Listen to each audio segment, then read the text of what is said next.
I got to experience many different things during the block blessing outreach. My cluster split into two groups. One distributed the daily necessities to the residents, and the other distributed food. When we saw the residents' happy faces when they received the food, we also felt a sense of accomplishment. This outreach showed me how meeting their basic needs was a way of showing God's tangible love to them. I felt really touched by how the residents were really appreciative of the food. When we treat them with the same love that Christ loves us, and not differently because they are less fortunate, I was able to understand and appreciate their unique identities as children of God like me.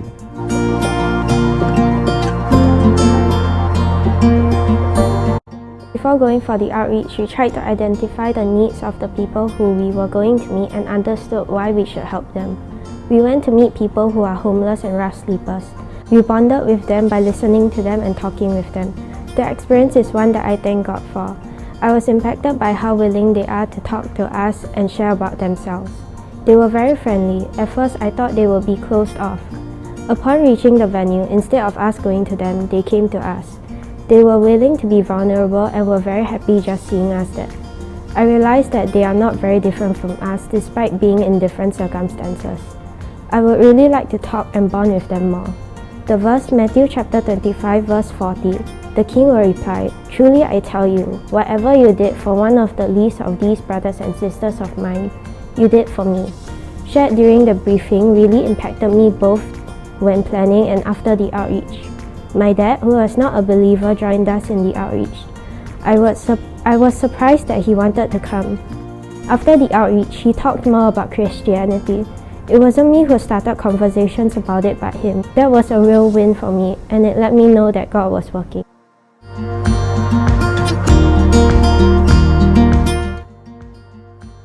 For HSCC, we planned and ordered lunch for the kids, organized the worship and Bible story time for them, played games with them, and gave them goodie bags to bring home with them. On the day itself, we welcomed the kids, had lunch with them, and tried to capture their attention when telling them the learning points from the Bible story and briefing them about the games.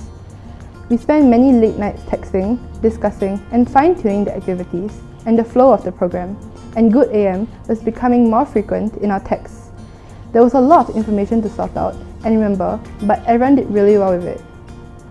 God was so present during the setbacks and surprises that we faced during the planning of the outreach and during the outreach itself.